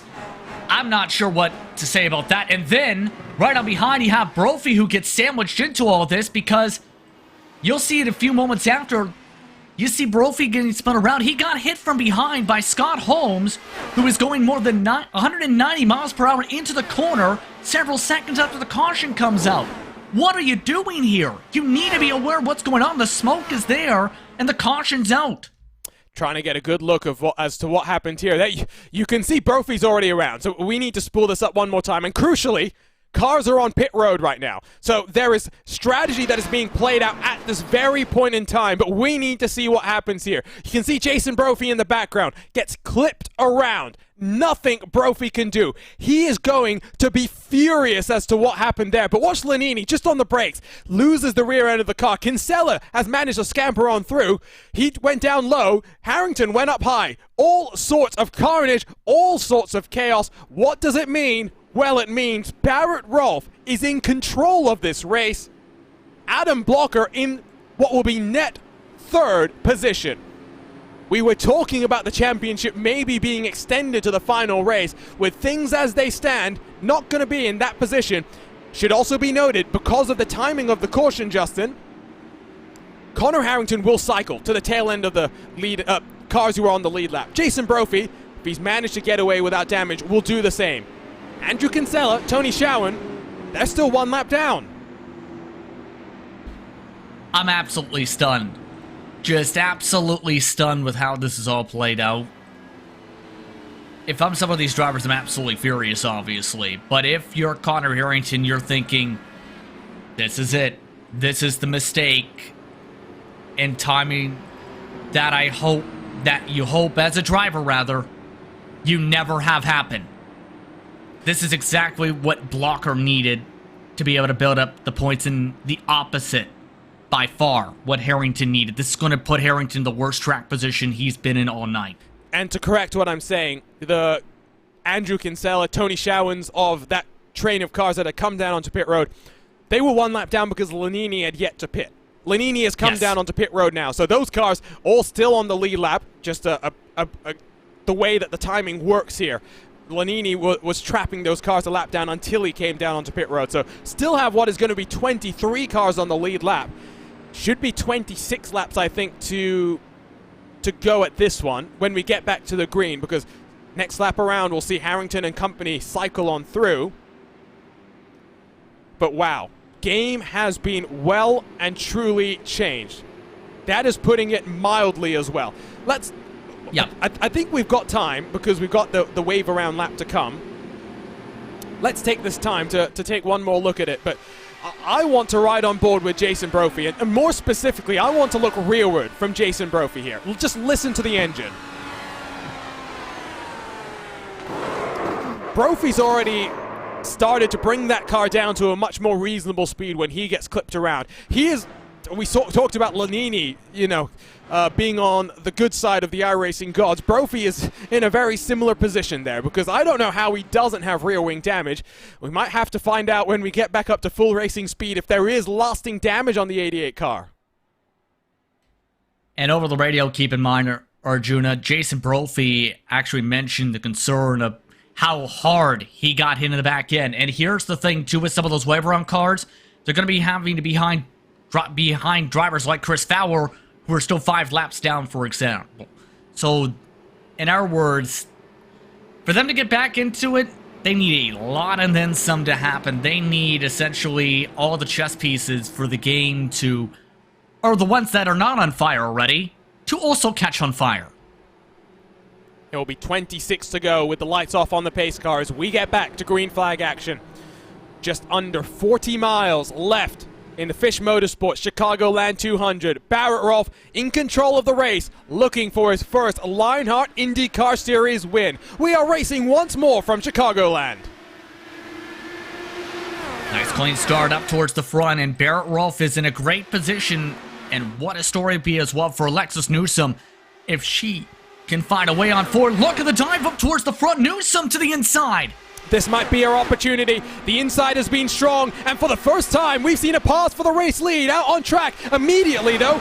Yellow flag is back out, and who has gotten mixed up this time around? Aaron Morgan, Chris Fowler, and Ken Hacker. And Justin, you had mentioned that, of course, Mike Rigney has been mixed up in this one as well. You had mentioned that for Chris Fowler, he is laps down, so was in a very difficult position.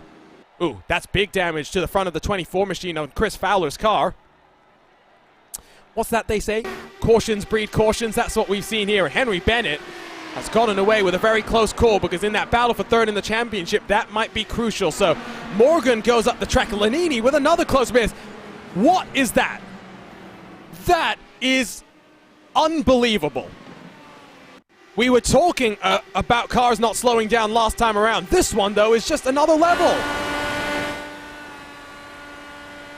This is 200 miles an hour. The caution zone for a good few seconds. I'm not sure what to say here. What I can say is at least he lifted off the throttle. I mean, Ken Hacker is the one in particular who basically lifted into that. Let's watch from Hacker. Yo, you're right, but I think Hacker had a bit less time. I'm a bit more shocked by what Rigney did there. I'll be completely honest. I tell you what, let's watch from Ken Hacker's perspective as well, because what is going on here? This is like Arc or Break weekly at this point in time. So on board with the 24. And, well, Chris Fowler, very much an innocent party there. We were talking about potentially him being the one that the cars were going to have to work their way around. Chris Fowler, innocent bystander in that one.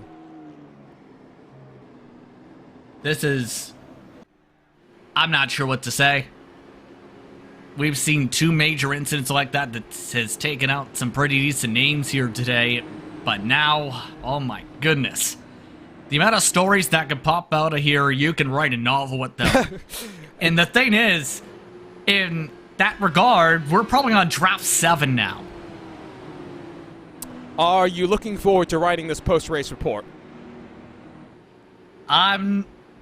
Yes. There is a lot, and I mean a lot at this point, that is memorable here. And one of the first recaps I looked at when looking for reference points for this season's, for those who followed for Lionheart's various articles and the various viewpoints, was this Chicagoland race from last season. One of the first memories was the storytelling of the incident involving George Anzoldo in the final 10 laps or so of that race. That really changed the complexion of that event and some of the contenders. This just took it to another level, these past two cautions. I'm still in shock. And I got to commentate on that, like I was saying earlier, that rallycross race, the World Championship race, where even that was the less said about some of the driving standards, the better. But yeah. I still don't even know if some of those cars lifted. I think that is going to be fun for race control to take a look at. And when I say fun, I mean painful. From the perspective of George Anzaldo, Mark Cohn, and the rest of the race control team. Lights are still on the pace car, so probably a 21-lap shootout here to go. Give or take, so this is going to be interesting. And one thing to keep in mind is a major discussion is going to be that apron, and that may, at the rate we're going, if this continues to be caution breed cautions, Arjuna, may be a factor in. This has been a talking point mentioned by race control prior to the race, and was just confirmed and clarified for drivers. That is available coming to the checkered only. So That's something you definitely need to remember. There's a chance that apron comes into major play if it becomes this type of a race the rest of the way. Well, and we saw that at, what was it, Michigan, if I'm right, Justin. It was Yes. the final lap. Adam Blocker stole victory from the clutches of Philip Kraus by recognizing and remembering that the apron is available on the final lap, but only the final lap. That's what makes the finish here so intriguing. We may be looking at another photo finish here. Possibly at this point, and it may be one of those races where it might come down to the photo cameras. But Alexis Newsom did an absolutely brilliant job to take the lead prior to the caution flag. The question is, can she hold on to it? Two drivers that joined midway through the campaign, searching for their first victory in the Lionheart IndyCar Series. The sixth caution of the day comes to an end. We are racing once more from Chicagoland. We've only finished under caution once in series history here. Could this be the second, or can we go green from here to the end? We'll find out. That's the great thing about all sorts of sports. History is written in front of your eyes. Newsom holds on. No charge from Rolf this time around. Through 3 and 4. Across the line. All things looking good. Looking very racy, though, immediately straight off the bat. And the difference is between how Rolf handled the restart and Newsom was Rolf, it seemed, thought he would have that bit of a buffer. Alexis Newsom is going to be interesting in terms of how this fares out with 3 wide, as this is going to be something intriguing with Blocker now in the mix. Is Blocker going to be this aggressive? Apparently he is. Remember, his top 5 streak stretches back to Chicagoland 2020. An incredible run, 12 months without visiting outside the top 5. Robert Malechka III looking very racy, which I think is forcing Blocker to be even more racy. 3 wide on the entry into turn 3. Blocker needs to do what Jason Brophy did to Barrett Rolf for so many laps to try and get that place away. Newsom and Rolf separated by 0.02 of a second at the line this time around. 18 to go in Chicagoland. And you can tell Rolf feels like this is his best chance yet. He has been up and down to the road courses, obviously, but speedways are his bread and butter. He is strong on the ovals. He's showcased that throughout his time in the Speedway Series this year. He is not giving up with how hard this is fighting, but here comes Robert Malechka III to join the fray. All while they pass Jay Brett, who served the drive-through. Yeah, I think Blocker has no choice at this point in time. He is basically forced to defend from Malechka, from Kraus, from Bennett behind. So aggression is not necessarily what he wants in terms of offense, but sometimes the offense is the best form of defense. That's what they say. It's what we're seeing being played out on track. Let's take a look at the live point situation as Malechka thinks about taking it 4 wide, thinks better of it. Harrington still outside the top 10 after controlling so much of this race. That points advantage, 110 heading to our next 2 races, road courses on the schedule. Henry Bennett, who has worked his way up in towards the top 10, will now hold a little bit of an advantage in 3rd position in this championship. Kinsella 4th, Chin slipping back a little bit with as a result of his incident coming out of turn number 2. This championship then, so intriguing. Even though Blocker has dominated, still plenty of time to go. That's the aggression that Blocker needs to show, though, because Malechka is showing his nose lap after lap. Look who's now in 5th, though. It has been a season of nightmares for the most part for Luis Gonzalez Nunez. He now sees the chance to put himself in the conversation, and he's pushing hard from 5th position. You want to know how much of a nightmare it's been for Nunez? Best finish, 8th. Doesn't reflect the pace that we've seen from him, just indicates how difficult his run has been. Malechka might have the measure of Blocker this time around. It will be 13 to go at the line. Malechka's a hair in front. Yeah, this is going to be very intriguing on how this is all played about. Rolf trying to force a mistake, it seems, right now from Newsom on that bottom of the racetrack next to the apron. But as this is all going on, Luis Gonzalez Nunez, you see, has the chance to leapfrog his way to 4th, just can't get clear. Blocker has a bit of clean air. That's what he would have been wanting. And I tell you what, if you had told Blocker after qualifying down in 24th position, he'd be up there in the podium fight, he would have A, asked if you were lying, B, bidden your hand off. trying to get the run on Malechka, on Rolf, excuse me. Malechka holds off Luis Gonzalez, Nunez as Phil Kraus and Henry Bennett just behind these guys, squabbling over 6th and 7th positions. Incredible stuff, but I can't tell you how nervous I am right now, Justin, because I would love for us to go to the end from here, but I'm getting that sense that a caution might be coming, and it might be a big one up the front. I really hope that is not a jinx you just put in. Let's put it that way. But it's been that type of a race where everything we thought may come into play has found some unique ways to come into play. So in our words, this could be close. Now photo finished towards the stripe. That time, Rolf 3/1,000 of a second behind Newsom. I'm trying to do the reverse RaceSpottv commentator's curse here, Justin. I'm hoping if I talk about it, it won't happen.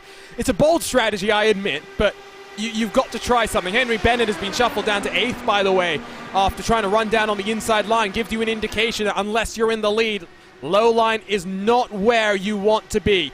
10 laps left to go, 9 at the line this time around. Rolf leads at the stripe once more. So Rolf is getting the run out of turn 4, but of course, Newsom can take that apron on the final lap. That is going to change things around. Wonderful roar of these IR18s as they thunder around Chicagoland. It's been more than a decade than we've seen American open wheel racing at this fantastic facility. It has put on a show for us once more. Rolf leads once more at the line. Where did Phil Kraus come from? He was nowhere close to the front just a couple laps ago, and all of a sudden he has come in like a rocket ship to join the fray as well, to make it a couple competitors in pink cars that have been trying to showcase their speed inside the top 6. 4 wide. Malechka the third is thinking about it, but he's going to get squeezed. Oh, Blocker's going to have to concede. Malechka should have 3rd position, but Blocker chops off the nose. I'm getting increasingly nervous right now, Justin. Increasingly anxious. Especially with Kraus up here with Nunez. And Ricky Harden right now is just sitting along with the popcorn seat saying, okay, let's see what happens here. I've got the right shot of the show here with 6 to go. Incredible stuff. Incredible stuff. Yes, we've had 6 cautions, but with 6 to go, this has been a race for the ages. Last year, 8th closest finish in Lionheart IndyCar Series history. We may be on for an even closer finish if these margins at the line hold as they are. For the record, closest finish in Lionheart history, 1,000th of a second. That was back in season 1 at our race at the famed Brickyard. Chicagoland has seen 3 of the closest 5 finishes in NTT IndyCar Series history. Will it deliver a second top 10 closest finish in Lionheart history this time around? 4 to go at the line. And Rolf is really pinching on down, trying to force Newsom to try and lift. This time, Rolf able to get the edge of the stripe. But again, Newsom has that preferred line, and that's going to be the main ploy. Can Rolf force Newsom to have to lift and take a bit of momentum away from her in the final couple laps here? We're approaching the point of no return. Next flag will end the race. Will it be the checkered? Will it be the yellow for just the second time in 7 races? Blocker in no man's land. Blocker needs a miracle to take victory here. It's a 2-horse shootout. It's Newsom or Rolf. 2 drivers looking for their first Lionheart IndyCar Series win. They have been ultra impressive here today. Newsom with a great qualifying has held firm at the front. Barrett Rolf, once more, not a great qualifying, has charged his way forward 3 miles to go this time around. And don't forget the recovery drive of Adam Blocker to be able to come from the back of the field. The last driver to record a time, clipped the grass and nearly spun out in qualifying. And now he's just a couple moves away from having his chance at victory. But this is going to be close, coming to the white flag this time. Harrington has worked his way to the top 10, so in that hunt for the championship, he's trying to keep Adam Blocker honest. 1.5 miles left to go in Chicagoland. The Fisch Motorsports Chicagoland 200 comes down to this. Newsom versus Rolf. They're going to squeeze each other. They're going to touch. Adam Blocker, he stole victory at Michigan by diving down to the inside. He thought about it once more. But out of turn 4, the drag race to the line. Get your cameras out. Who's it going to be? Rolf or is it Newsom? And by 100th of a second, Alexis Newsom becomes a winner in the Lionheart IndyCar Series. What a finish we just saw. History has been written once more. Incredible stuff. Barrett Rolfe is made to wait for his inaugural win that much longer. Absolutely incredible. That charge off that restart a few cautions ago became also pivotal for Alexis Newsom. Able to hold on from that point forward, trading the laps led Arjuna. But in the end, Newsom played this race strong, knew how to defend, and especially coming to the checkered, was able to time it up right to defend as she crashes the car into the wall. Can crash it now. There's no worry about that. But sentimental value, I'm sure that car not going in any museums. Margin of victory, 0.011 seconds. That ties Kansas back in Season 4 for the second closest finish in Lionheart IndyCar Series history. Alexis Newsom, congratulations. Chicagoland has been conquered. Incredible drive, incredible finish as well. Let's take a look at our Carnox race results.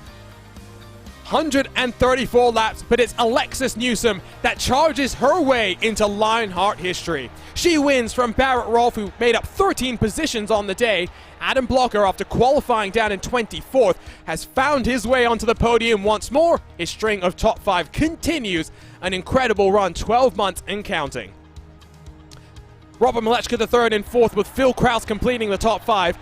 Luis Gonzalez Nunez just misses out on his first career top 5 in Lionheart history, but what a drive. Best finish on the season, plus 23, our biggest mover on the day. Tony Schowen, our defending race winner, finishes then in 7th position. 21 positions gained after an end-of-line penalty had him starting at the back. Ricky Hardin, not hard in the wall this time around, hard in the top 10. He's 8th position on the day. Henry Bennett, another driver who had an end-of-line penalty, has worked his way up to 9th position. While Connor Harrington, after controlling so much of this race, pole position unfortunately net him only a 10th position. Strategy just not working out in the favor of the 44 machine. Paul Jenkins then in 11th position. Great drive from him. Lionel Kalisto recovering after a couple of incidents early on to finish in 12th. Jason Brophy 13th, with AJ Musselman and Brian Beard completing the top 15. Stefan Laukamp in 16th, Andrew Kinsella down in 17th after a great qualifying from him. Chris Lanini, Jay Brunt, and Scott Holmes to round out your top 20. Tyler Graf had to come down onto pit road late in that race. He finishes down in 21st. Joshua Chin, 21 laps down after coming in to the wall on turn 2 midway through the last stages of this race, finishes down in 22nd. Ken Hacker, Mike Rigney, Aaron Morgan, some more of our retirees, while Mike Rasmas, Chris Fowler, Matt Taylor, Adam Frazier, Matt Houston, and Ryan Otis complete our 31 cars. In the end, only 18 finished on the leading lap. It started off very, very strongly, but one by one, competitors fell by the wayside. And with that, it is time to head into our HyperX post-race show, because the Lionheart Racing Series is powered by HyperX, makers of premier gaming gear like the legendary ultra-comfortable Cloud line of gaming headsets. Whatever you play, however you play, HyperX knows that we're all gamers. For more information on HyperX products, visit hyperxgaming.com, and don't forget to use the promo code Lionheart15, that's LIONHRT15, for 15% off all orders. And so we're waiting for HyperX Victory Lane to be populated by the celebrating Alexis Newsom. So let's take a look at the championship standings as they run then, Justin, because interesting race. At one point we thought maybe the gap would have closed between Adam Blocker and Connor Harrington. Instead, it is blown out even further. That gap now 112 points. Henry Bennett holds on to that 3rd position in that crucial fight for 3rd in the championship.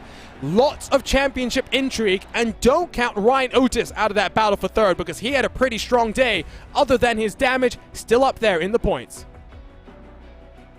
To put it simply, the next race on the calendar may be the most critical of Harrington's career, let alone his season. He makes any small mistake, even not finishing the podium, could potentially put him out of distance with Blocker, depending on how he does in the next event. In our words, if you're Connor Harrington, you start your practice now, because you want to have at least a chance for the Triple Crown season finale. It's going to be interesting how it all factors in. And of course, double points in that season finale means 120. So if Harrington is within 120 points, it is still mathematically possible, even though at this point we can very much say it's a unlikely situation.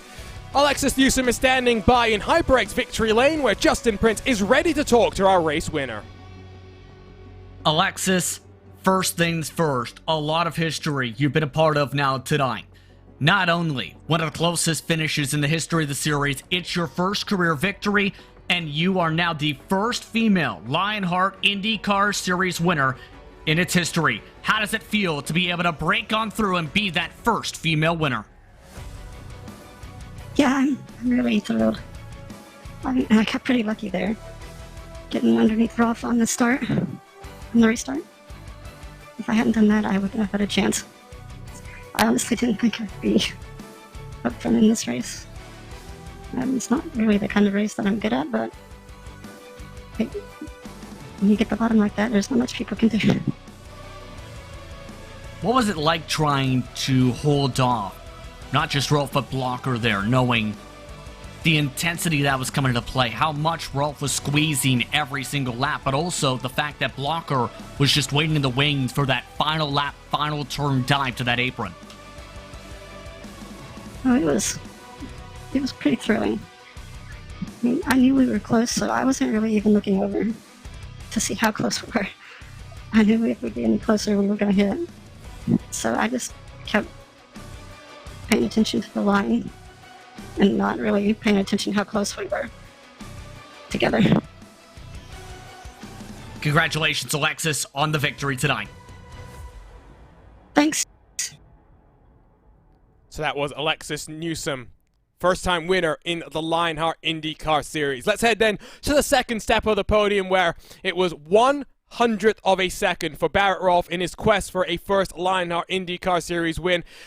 Barrett, I'm sure you are somewhat disappointed, but what a race that was. Ultimately, it wasn't the last couple of laps where that race was lost. It was earlier when Newsom was able to get down to your inside on that restart with about 20 laps to go. From there, controlling the inside, always the place you wanted to be. Yeah, we were, well, first of all, I got to send a huge shout out to Scary Autosport, Apex Hunters United.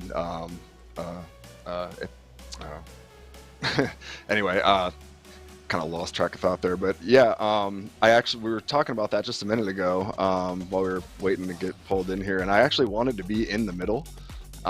So I kind of just put myself in the middle of the track and let Alexis choose whether to go high or low, because I wasn't 100% sure if the bottom was exactly where we were going to want to be at the end. And with how many laps were left, I figured if I could pinch her down there for long enough that the tires would burn off to where I could make that middle lane work at the end, and almost made it happen. I thought I was going to get it there, but just fell short, but still, it was a super exciting race at the end, 3 wide.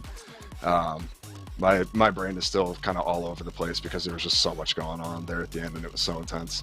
Oh, I'm sure. And so it's interesting to hear that you wanted to be in the middle. We would have thought that given that you can dive down to the apron on that final lap of the race, that really cutting the distance is where you would want to be. But, you know, you joined this series mid-season. You've had a strong run in the Speedway Series. Qualifying still seems to be your bugbear. I hate to harp on this, but I think 15th might be your best qualifying performance in this IndyCar campaign so far, albeit you did join midway through the season. Yeah, and I'm still learning the car too. Well, the car with the setups that we run and everything. I just haven't been focusing on this series a whole lot. Like you said, just coming in late. You know, focusing more on Speedway. So just kind of taking this season to learn everything that I can to try to come back next year and make a run at the championship like I have been on the Speedway side this season. So to be back up front, I was pretty lost last week, as you guys saw, with a couple of spins that ended up finishing me off there. But this week, obviously, a lot better. So I feel like I'm kind of back on my game now, and I'm looking forward to the rest of the season and into next year. And well, with a couple of races still to go, so 3 to go, 2 of them being road courses. You know, when you joined the Speedway Series, we were kind of thinking you'd be bit more comfortable on the road side of things, given that you come from that GT Academy background. Road America and Belle Isle, very different sorts of tracks when it comes to road course racing, but how much are you looking forward to them? Quite a bit, actually. Those are two of my favorite tracks. I like the street courses, tight, bumpy stuff, and Road America is just such a great track. So, again, I think it's just kind of a learning curve with, where to put the tools, especially on the road courses, learning how much the bars, matter and make a difference. And I've just had a couple of mistakes on the road courses so far. If it's, if I'm not getting net coded, I'm taking myself out, just forgetting to put the tools back basically after a pit stop where it's just ended up making the car do weird things on me. But again, just learning process to come back stronger for next season. Well, congratulations, Barrett. You may not have got the victory, but once more, an impressive drive. Now part of the second closest finish in Lionheart IndyCar Series history. We'll see you next time out in Road America. Thank you. So that was Barrett Rolfe. Slightly disappointed, but I have no doubt that victory is coming. Victory is not too far away. Final interview to get to, and it's the driver that finished in third. Adam, straight off the bat, I have to ask you, what happened there in qualifying? I decided to mess up for like the third oval in a row. This time I tried to go to the apron too fast, and on the apron it's really slick, and I had too much steering wheel in, so I spun across the line and my lap time got invalidated. I probably would have been good enough for fourth or fifth without it, but... Well, I mean, even with that issue, you would charge your way to the front, and even before the ill-timed caution that saw some of your competitors get trapped behind and have to cycle their way to the tail end of the field, you were looking pretty strong. How difficult was it to carve your way through the field? Because it was easy for the leader to hug the white line and just go as fast as possible, but for everyone else, dirty air very much a difficult factor to handle. You were able to really build, and once that first caution came out, you were straight down onto pit road, and very impressive from there, using that fresh rubber advantage to work your way into the top 10. Yeah, it was definitely tough back in the pack. A lot of people were running high, so that meant in order to pass people, I had to learn how to work the bottom, and I did. And that's how I passed most of the people, was on the bottom. And once I got up front, that didn't really work, but as you said, I decided to pit when Connor and those guys stayed out. I did the exact same call that those guys did last year, and the exact same thing happened, and I finished like 19th. So kind of learned from that, and decided not to do that this year, and it went the other way, and I got a good result out of it. So. Well, and by our calculations, because our graphics now include the drop week, so we're getting a bit more of an accurate indication on the championship situation, you now lead by 112 points with 3 races left to go. I'd have to assume that your main goal is to have the championship locked up heading into that final round, which of course is double points. So if you can extend your advantage by 8 points in these next couple of races, you'll be the champion and the 4-time champion in this series before we even get to 500 miles at Auto Club, where really, that could be anyone's game. Super speedway racing is always a dangerous proposition in these cars. Actually, I don't have to gain 8. I have to not lose like 20 or 30 because my drop is a 47 right now, so I'm guaranteed to at least score 47 at Auto Club. So, yeah, if you do the math, then basically all I have to do is not lose much ground to Connor over the next 2 races, and I'll clinch it at Detroit, which would be pretty cool. Living in Detroit and all, but yeah, I'll just got to work hard at Road America and Detroit and try to make it happen. So, given that you lead the Road Championship, I have a feeling you'll be pretty strong there. Congratulations, Adam, on the charge and extending this top 5 streak that dates back to 12 months ago at this very track. Yep, thanks for calling the race, and yeah, thanks to my teammates. Fortunately, they didn't have the best race, all of them, but yeah, definitely want to thank them for working with me, and yeah, thank the league organizers for putting on this league, and congrats to Alexis on her first win. That's pretty cool. So that was Adam Blocker, 3rd place finisher, and that wraps up our podium interviews, and what a race it was, Justin. I mean, all the way to the wire. Yes, it got a little bit stop-start in the middle with some questionable incidents, especially under caution that had already flown, but Chicagoland, closest finishes in IndyCar history multiple times, and now tied for 2nd in our Lionheart IndyCar Series closest finishes. And Alexis Newsom, what a first-time winner to have as well. That is just such a great moment.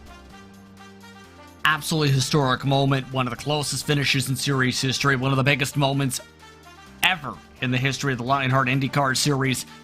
It was such a joy to see how things played out, especially with the ups and downs Newsom in turn have had this season. Prior to tonight, just one finish inside the top 10. The rest were about 12th on back with several DNFs. Finally gets a bit of momentum towards her direction, but the main thing's going to be who can dictate the pace in the road courses at Road America and Belle Isle, because that is going to be also very critical, especially for Harrington, to try and stay toe-to-toe with Blocker. And I think when you listen to Blocker talk about the points that way, it gives you that picture that pretty much it's done and dusted.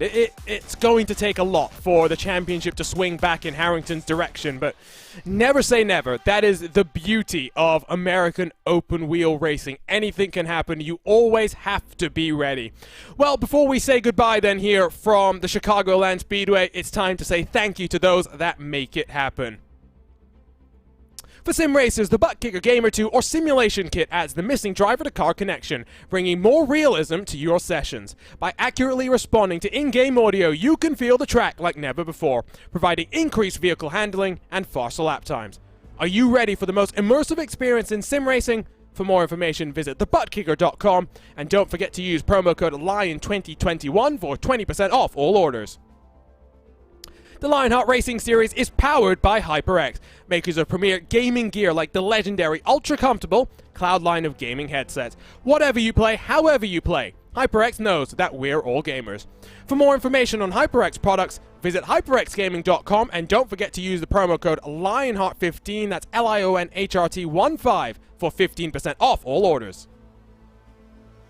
The SimXperience AccuForce Pro V2 is the premier professional simulations racing steering system. The key to its incredible realism is the groundbreaking direct drive motor control system, providing a driving experience that's second only to the real thing. For more information on the entire SimXperience ecosystem, visit thesimexperience.com. Minus 273 is the premier name in karting gloves. Their industry-leading gloves are super lightweight and durable, made of a breathable poly spandex. Whether you're a kart or a sim racer, Minus 273 gives you the control to reach victory lane. For more information on Minus 273's full line of gloves and apparel, visit minus273.biz, and don't forget to use the promo code Minus 273 LHRS15 for 15% off all orders. Looking for entertaining sim racing content? Look no further than the DMLC Racing Channel. Follow former Lionheart Retro Series Driver of the Year Mark Cohen's racing escapades as he battles for wins and avoids wrecks with cat-like reflexes. All providing commentary sure to make you laugh, cry, or both. Follow along by subscribing to the DMLC Racing Channel on YouTube and like his Facebook page at the DMLC Racing Channel.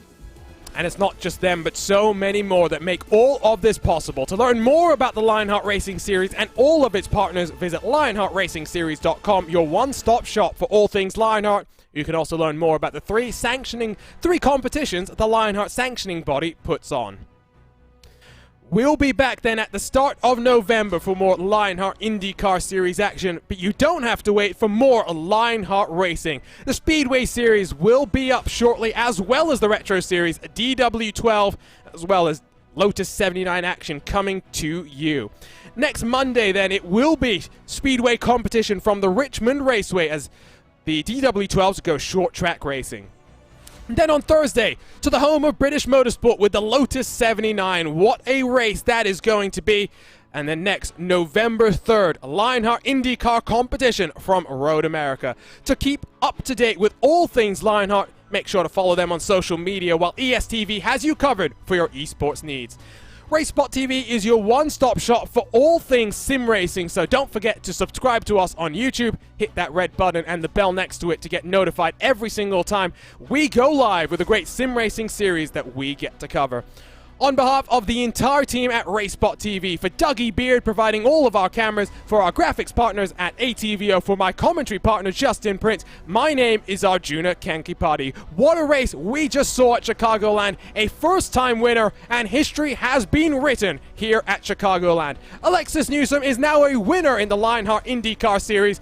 What a race it was. We'll see you next time from Road America.